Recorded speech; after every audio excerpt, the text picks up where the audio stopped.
Hello everyone.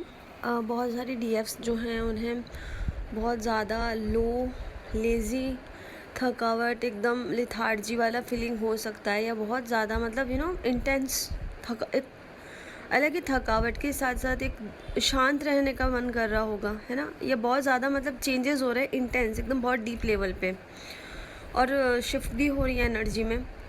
Suddenly एकदम शांत रहने का मन कर रहा है तो एकदम से पर्च करने का मन कर रहा है। तो ये दो तरीके से हो रही है। पहली, आप कलेक्टिव की एनर्जी ले रहे हैं, और दूसरी, अगर आपकी सोल जैसे कि नए डीएनए कोड्स जो होते हैं वो एक्टिवेट होते हैं, तो उसकी वजह से अगर आपकी कुछ ऐसी चीज़ें रह गई हो तो वो भी होती हैं, तब होता है। ठीक है, तो इसमें आप असेंड करते हैं, असेंशन प्रोसेस में होते हैं, तो आपकी सोल जो है उसको एक एनर्जी लगती है इन सब चीज़ों में, तो भी आप इस चीज़ को फील कर सकते हैं।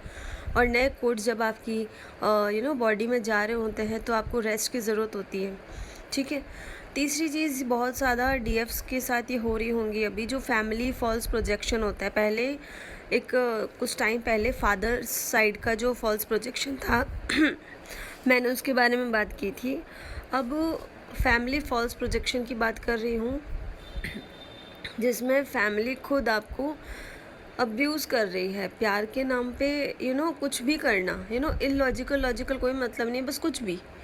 इन शॉर्ट आप कह सकते हो आपको हद से ज़्यादा ट्रिगर्स मिल रहे हैं, हद से ज़्यादा, है ना। या फिर आपका पास्ट आपके सामने आ रहा है और इस तरह से आपको दिख रहा है जैसे कि ये सारी चीज़ें हो रखी है, या फिर बेवजह में आपकी फैमिली आपके ऊपर बहुत ज़्यादा अब्यूसिव हो रही है, बहुत ज़्यादा इलॉजिकल बातें, मतलब कुल मिला के आपको डिस्टर्ब हो रहा है।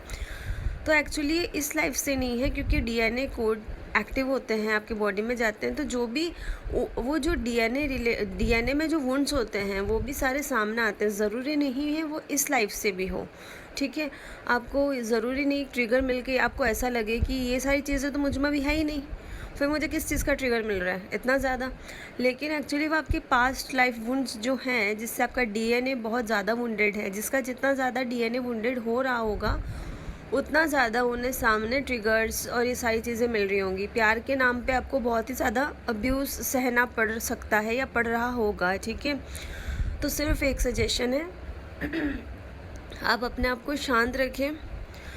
शांत, बट ऑब्वियसली बातें नहीं रख पाते ऐसे सिचुएशन में। आप नींद लीजिए, मेडिटेशन कीजिए, अपने थ्रोट चक्रा पे, अपने जो थर्ड आई चक्रा है और क्राउन चक्रा है, अपर चक्रास पे वर्क कीजिए, बहुत ज़्यादा ज़रूरत है। और कोई भी चीज़ नेगेटिविटी को मैनिफेस्ट मत कीजिए, क्योंकि क्या होता है कि जब डीएनए हील हो रहा होता है, एक तो वो, और जब नए डीएनए कोड्स एक्टिवेट होते हैं हमारे अंदर, तो उसमें जो भी फैमिली प्रोजेक्शन रिलेटेड कोई भी इश्यूज़ होते हैं वो सब सामने आते हैं पास्ट लाइफ के, तो वो भी हील हो रहे होते हैं, जो कि हमें करने ज़रूरी होते हैं। ठीक है, तो इस वजह से आपको बहुत ज़्यादा प्रॉब्लम अभी मिल सकती है। और कुछ डीएफ्स मतलब जैसे आपको होता है लिथार्जी वाला, वो तो एक चलो आप असेंशन प्रोसेस में होते हैं, डीएनए एक्टिवेट होते हैं, ठीक है, कोड्स जब नए आपकी बॉडी में आपके एंटर होते हैं तो आपको होता है लिथार्जी वाली। लेकिन साथ ही कलेक्टिव में जब डीएफ्स जो हैं इन चीज़ों से जूझ रही होती है, उधर डीएम भी अपने कर्मा क्लींस कर रहे होते हैं, चाहे वो शांत है, हर्मिट मोड में जा रहे हैं, लेकिन फिर भी धीरे धीरे डीएफ्स भी हर्मिट मोड की ओर जाएंगी। ठीक है, लेकिन आप बहुत सारी डीएफ्स जो है वो कलेक्टिव की एनर्जी भी ले रही हैं, इस वजह से उन्हें एकदम से रोना, फिर एकदम से शांत, फिर एकदम से थकावट, इस तरह की फीलिंग हो सकती है, और सडनली एनर्जेटिक फील हो जाएगा। फिर आप जैसे ही बाहर जाओगे थोड़ा और ऐसे ही कुछ काम करोगे, अपना माइंड डाइवर्ट करोगे, आपको थकान होगी, या फिर आप एकदम शांत हो जाओगे हर्मिट मोड में। तो ये सब इसी वजह से हो रहा है। तो आपको क्वेश्चन करने की ज़रूरत नहीं है ऐसा क्यों हो रहा है, क्या हो रहा है, सभी हीलिंग प्रोसेस में है अभी, तो अपना ध्यान रखें। ठीक है, थैंक यू।